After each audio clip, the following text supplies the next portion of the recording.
Bill O'Reilly here, Tuesday, July 14th, 2020. You're listening to the O'Reilly Update. Here's what's happening across our nation. Congress schedules a vote on removing Confederate statues from the Capitol. Alexandria Ocasio-Cortez blames the Big Apple murder spike on unemployment. Schools in New York set to open this fall. California brings back the shutdown. Researchers at MIT find a way to cut the COVID risk to air travelers. Also ahead, a professor says President Trump will win big. But first, the House holding a vote next week on whether all Confederate memorials should be removed from the Capitol. The bill would take down more than a dozen statues. The Congressional Black Caucus stating, quote, "The people's house can never really be for the people with reminders of a painful history," unquote. Congresswoman Ocasio-Cortez says the rise in New York homicides is because of the city's bad economy, even suggesting people have to steal food in order to survive. She states, quote, "They feel like they either need to shoplift some bread or go hungry," unquote. Murders up 30% in New York City. Shootings have tripled since last year, and none of that has anything to do with food. Governor Cuomo announcing public schools in New York will reopen this fall, saying there will be guidelines for local districts. Florida also planning to bring back the kids next month. The infection rate in the Sunshine State now stands at a whopping 11%. California going back to lockdown. Governor Newsom shuttering indoor restaurants, movie theaters, bars, gyms, museums, and more. The new rules apply only to Newsom's list of outbreak hotspots, but that covers 80% of the Golden State. New study from MIT says removing the middle seat on passenger planes can reduce the risk of contracting COVID by 50%. The odds of catching the bug while airborne is about 1 in 4,000. Airlines now require face masks for all passengers and crew while on the plane. In a moment, the presidential election. One model says it will be a landslide for President Trump. Right back with that analysis. Edward and his wife, Margaret, were looking forward to retirement. Edward started having serious health issues a few years before he turned 65 and had to take an unplanned early retirement. The loss of income and medical bills meant Edward could not afford his expenses, including the premiums on a $1 million life insurance policy. Faced with lapsing their policy for nothing, Edward and Margaret turned to Coventry Direct and were able to sell the policy for $130,000. If you own a life insurance or term policy that you don't need or can't afford, Coventry Direct can help you receive an average of 4 times more cash than you'd get from your life insurance carrier. You can even sell a portion of your existing policy and still maintain coverage with no future premium obligations.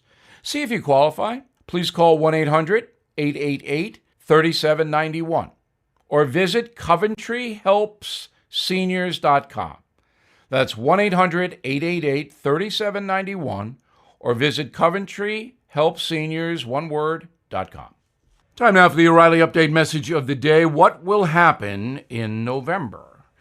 You may remember Patty Hearst, the heiress who was kidnapped by a radical left terror organization called the Symbionese Liberation Army. That was way back in 1974. During her confinement, Ms. Hearst somehow became a victim of Stockholm Syndrome and began sympathizing with her captors. So I am wondering if presidential candidate Joe Biden is visiting Stockholm as well. His recently released platform reads like a socialist manifesto. And Bernie Sanders is running around saying Mr. Biden enthusiastically embraces the progressive agenda.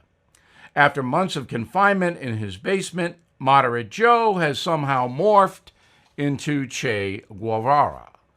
Enter Professor Helmut Norpoth, who teaches political science at Stony Brook University on Long Island. Despite almost every poll saying Mr. Biden is well ahead of Mr. Trump, Dr. Norpoth is predicting the president will win re-election with a 91% certainty. Wow. Norpoth is not a poll guy. He uses a model that has successfully called 5 out of the last 6 presidential elections. The model only missed George W. Bush's victory over Al Gore, which was, of course, decided by the Supreme Court. Well, Dr. Norpoth not only says President Trump will win, but also predicts it will be a landslide, with Trump receiving 362 electoral votes. He won 304 in 2016. 270 are needed to win. With more than 3 months until the vote, some skepticism about Norpoth's model may be appropriate, but the professor himself is a true believer. He says he discounts all public opinion surveys and bases his conclusions on enthusiasm for each candidate. We'll see, Professor. But bolstering the Trump victory prognostication is a new poll done for the Sunday Express newspaper in London, England. It asks this question: are you strongly or very enthusiastic about your choice of candidate? Trump voters, 77%. Biden voters, 43% on the enthusiasm level. Now, I don't believe the polls mean very much until mid-October, but this election year is bizarre, to say the least. COVID has engendered deep fear, but not as much as the social disorder spearheaded by the radical left. And here is a crucial point. Americans don't want violent crime causing blood in the streets. Most of us don't support defunding the police or approve of anarchists destroying our history and occupying public space. Many of us despise the cancel culture and the assault on freedom of speech the cancel fascists embrace.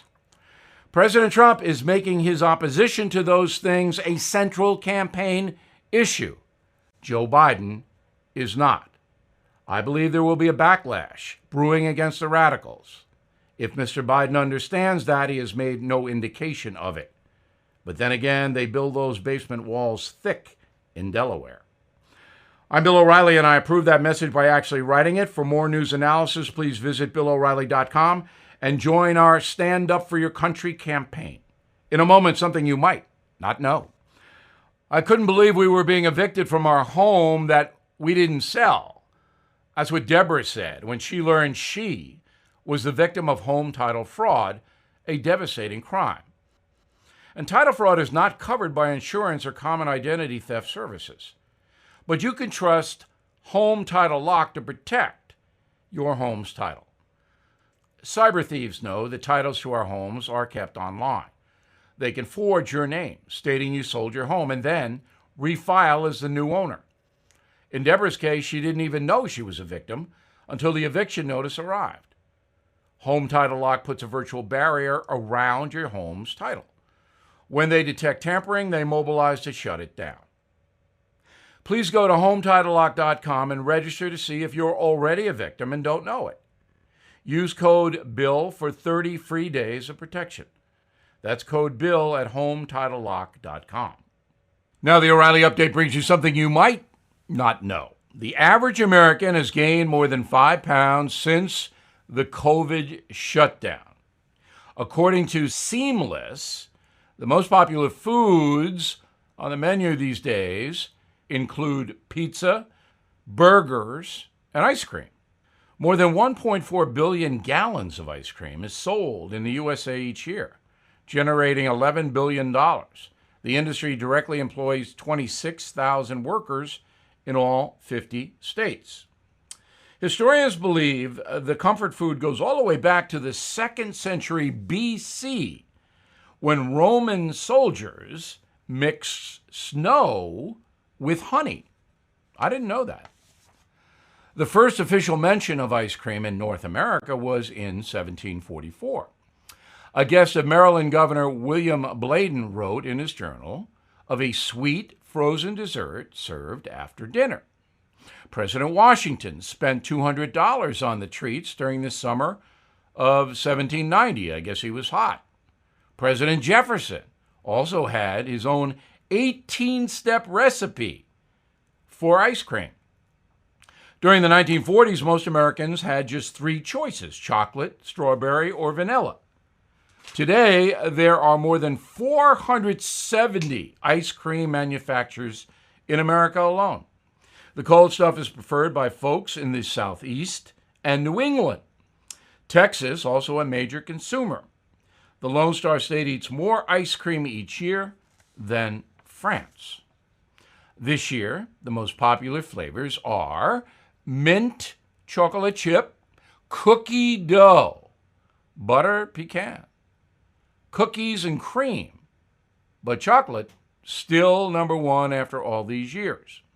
However, trends are changing. The fastest growing market in the ice cream industry, marijuana. That's right. Companies in states like Colorado and California began manufacturing the drug-infused ice cream after legalization a few years ago. Top brands include Blue Dream, Cannabis Creamery, Birthday Baked, and of course, Rocky Mountain High. So be very careful. Watch out for green ice cream. It may not be pistachio. Back after this. The average ScoreMaster user raises their credit score 61 points in 20 days or less. ScoreMaster, the new credit science tool that super boosts your credit score faster and easier than anything else. Created by data scientists, ScoreMaster puts you in control of your credit score, empowering you to get more credit score points fast. In just minutes, you receive a personalized plan to achieve a better credit score. And we all know what that means: better deals that ultimately save you a lot of money. Financial independence starts with knowledge and getting your best credit score. That's what you get with ScoreMaster.com.